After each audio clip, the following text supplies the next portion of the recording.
20대 초반에 안면 융합 했다고 해서 안면 검사를 꼭 해야 된다. 안면 윤곽 수술이랑 양악 수술 후 비대칭은 돌이키기 힘들다. 전제 조건이 수술이 폭망한 경우.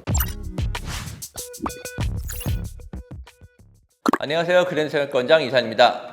원장님, 오늘은 저번 가슴 성형 괴담에 이어서 그랜드 성형 괴담 2탄 양악이랑 윤곽 편인데 이거 한번 오늘 진실을 알려주세요. 네, 하나씩 봅시다. 안면 윤곽 수술이랑 양악 수술하면 침 흘려도 모른다? 참신한데? 질문 자체는요, 이 두 가지 의미를 담고 있어요. 예를 들어서 우리가 입에 물을 머금고 있어요. 입을 이렇게 입술 있는데 힘을 줘서 닫으면 물이 안 흐르잖아. 근데 물을 머금었는데 입술을 꽉 다무는 신경 자체가 손상이 됐어요. 그러면 질질 흘리겠죠. 그건 이제 운동신경 자체의 문제. 두 번째, 흐르고 있는 사실을 인지를 못한다. 그럼 감각이 떨어진다는 문제겠죠. 그 감각신경이 문제. 근데 운동신경은 윤곽수술과 전혀 관련이 없어요. 왜냐면 윤곽수술은 말 그대로 입 안쪽으로 수술을 해서 뼈로 바로 접근을 하기 때문에 신경과 굉장히 멀어서 운동신경 자체에 손상이 있을 수가 없어요. 두 번째, 감각신경이 손상돼서 본인이 침 흐르는 걸 인지를 못한다. 이거는 가능성은 있어요. 사실은 이 아래 부분을 담당하는 신경이 있거든요. 이 하악 밑에 있는 신경 자체의 손상인데 저거 신경 손상이 되게 생각보다 어렵고요. 한마디로 경험 있는 사람들한테 수술을 하면은 저런 감각신경 떨어지는 확률은 높지는 않고요. 안면 윤곽 수술이랑 양악 수술하면 공황 검색대에서 소리가 난다. 팔 부러진 것, 다리 부러진 것, 인공관절은 인공관절에 쓰는 관절이 티타늄이나 이런 프레친 진짜 이만해요.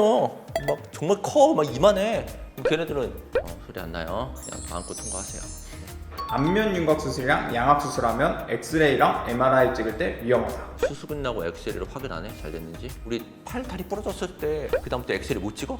MRI 못 찍어 평생? 그렇지 않겠죠. 생각보다 의술이라는 게 허술하지 않아요. 다 찍어도 돼요. 그다음 네 번째, 안면 윤곽이랑 양악 수술하면 사망할 수 있다. 걸어다니도 사망할 수 있는 거 아니야? 특별하게 이게 더 위험하냐? 이거는 경험치와 관련인 것 같아요. 경험이 많은 사람이 수술을 하게 되면 위험성이 적은 거고, 경험이 좀 적은 사람이 수술하게 되면 위험성이 더 높은 거고, 그렇기 때문에 경험이 많은 원장님한테 수술을 받게 되면 이 확률을 우리가 줄일 수가 있는 거죠. 원인이 있을까요? 수술하다가 만약에 문제가 된다고 하면은 광대나 턱끝 양악보다는 사각턱 수술인 경우가 좀 더 많죠. 확률적으로 보면요. 근데 그것도 이제 혈관 이식 잘 보고 그 다음에 만약에 설사 일부 손상이 됐다고 하더라도 처치할 수 있는 방법들이 여러 가지가 있기 때문에 충분돼 있는 사람들한테는 큰 문제는 없는데 안면 윤곽이랑 양악 수술하면 반드시 안면 거상도 해야 된다. 이런 질문들 생각보다 되게 많아요. 안 하면 되죠. 그냥 살면 돼요. 더 예뻐지려고 하는 거지 반드시 이걸 해야 된다, 필수로 따라가는 건 아니에요. 근데 나이랑 되게 중요한 게요. 젊었을 때 수술하는 경우는 피부가 탄력이 있기 때문에 상당히 많이 달라붙는 느낌이 있는데 나이가 40대 중반 넘어서 뼈 수술을 하게 되는 경우는요. 이미 피부 처짐이 어느 정도 있는 나이예요. 피부 처짐이 어느 정도 있는 나이에서 뼈를 같이 줄이면 피부 처짐이 조금 더 보일 수가 있겠죠. 이 경우에 해당되면 안면 거상을 하라고 권해요. 근데 뭐 20대 초반에 안면 융합 했다고 해서 안면 거상을 꼭 해야 된다.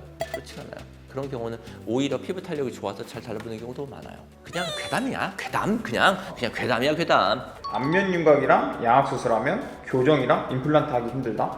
왜? 왜? 양악 수술하고 나서 교정 많이 해요.